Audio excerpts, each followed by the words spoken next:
Hello, everybody. This is Joseph P. Farrell with news and views from the Nefarium on September 8th, 2016.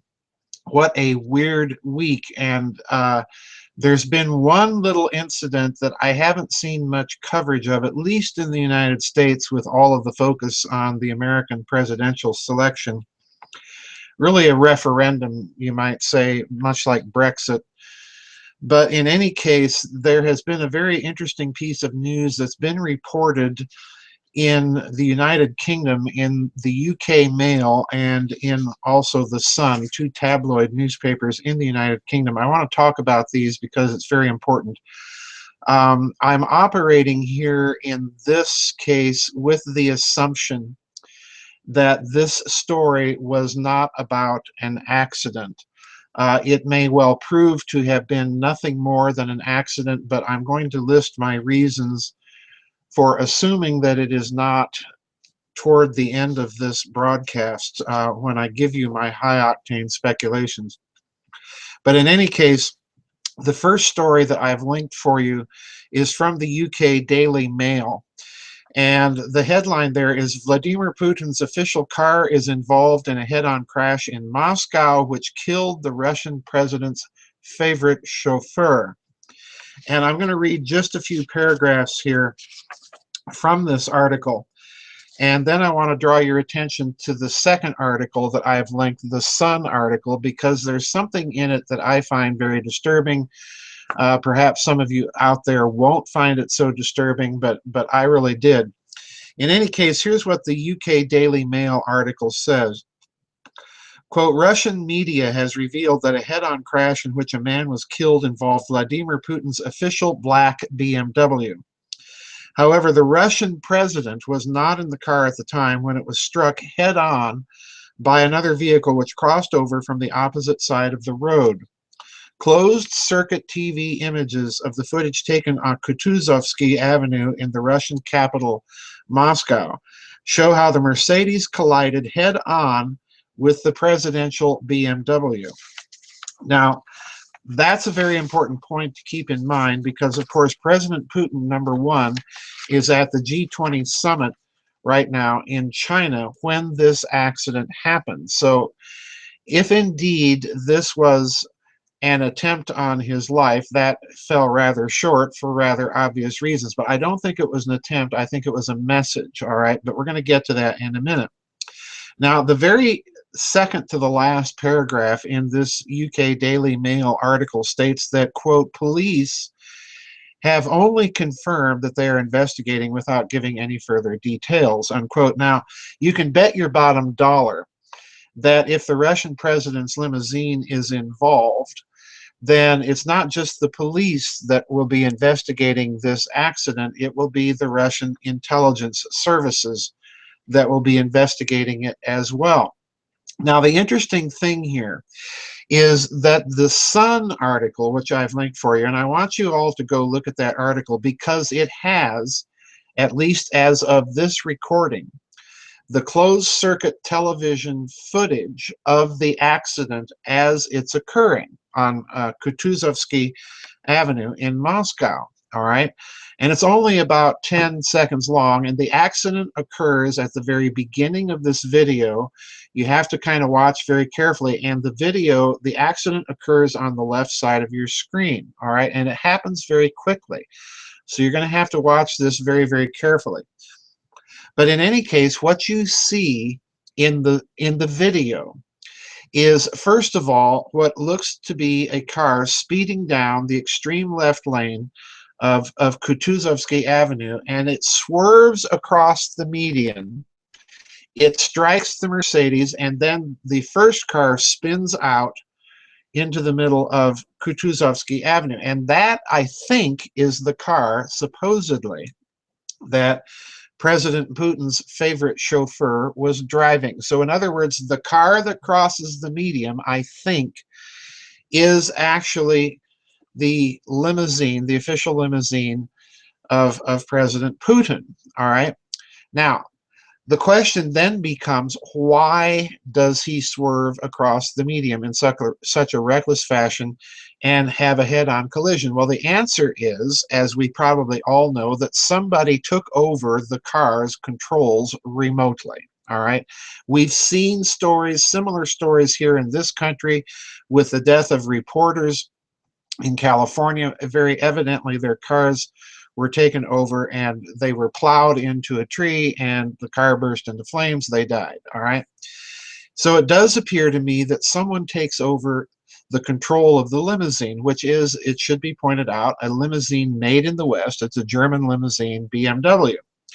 Now, what's interesting to me here, folks, is first of all that the Russians would have released that closed circuit television footage so quickly after the accident. So that's telling me that the Russians suspect something, they've released it, and they're telling the world this is what happened. All right. Now, the point I'm trying to make here is I think we're looking at a message that was being deliberately sent to President Putin. And the reason I say that is if you scroll down in that Sun article, you'll also see a picture of a new Russian-built limousine called the Cortege that will be the official Russian presidential limousine, bomb-proof, bulletproof, chemical, biological, gas-proof, and so on and so forth. This is a very elegant-looking car, incidentally. You can see it, and you can see that it's built like a tank as well.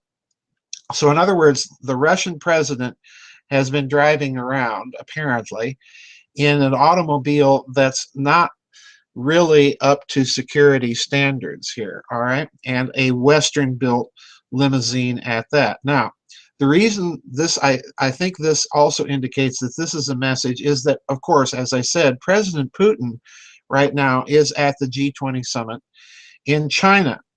And if we look at the G20 summit in China, there have been a number of very interesting things happen since its beginning. I'll be blogging about some of these. We had the incident of President Obama landing with Air Force One and then having to get off, not on a staircase with a red carpet, but using the maintenance stairway in the belly of the airplane, while some of his staff are having confrontations on the tarmac with Chinese officials who are promptly telling them, this is our country, we're going to do it as we want. Then we had the incident with the president of the Philippines making some comments about President Obama.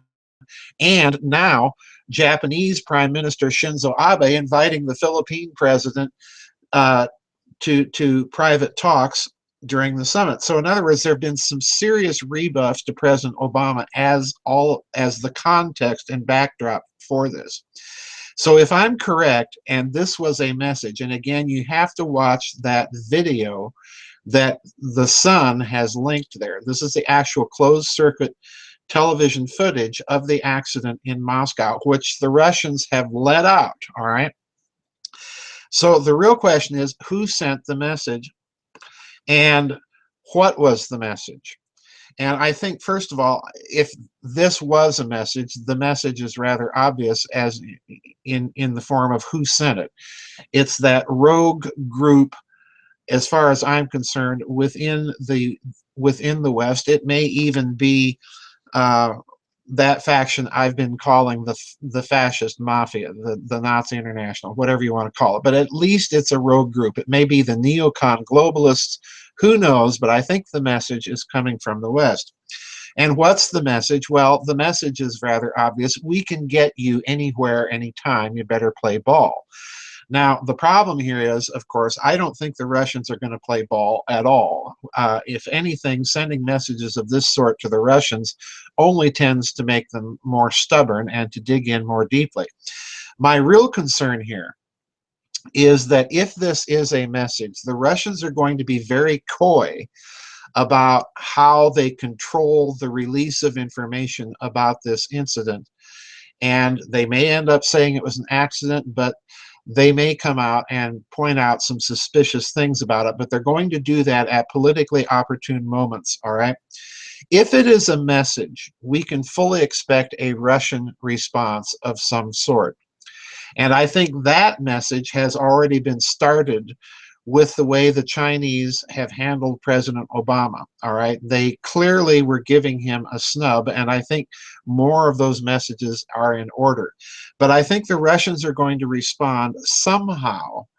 If this was indeed that kind of message, they are going to respond somehow in kind against whoever was behind this message.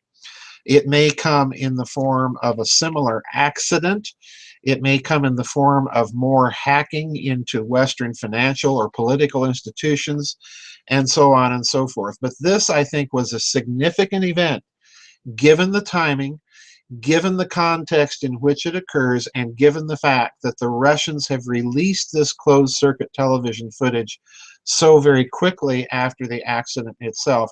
And you can clearly see there's something wrong here. This is not your typical accident. This is someone losing control of a vehicle, a professional driver, as the Sun article indicates, that had 40 years plus of professional driving. So this indicates that this driver was probably a vetted security agent for the Russian intelligence services beginning back in the days of the KGB. So there's something very, very wrong here, folks. This is my speculation about it. It's had almost no coverage, as far as I can tell, in some of the American media, particularly in the alternative media, which has been focused almost exclusively on the American presidential election. This is one to watch, I think, accident or no. And the fact that the Russians are building their own in Russia built secure limousine for Russian officials tells me that they realize that they are at risk so long as they are using and reliant upon limousines and automobiles built and made in the West. This is a huge story, folks, and I'm going to leave it right there and let you get to that video. That's it for this week's news and views from the Nefarium, folks. I'll see everybody on the flip side. Bye-bye, and God bless.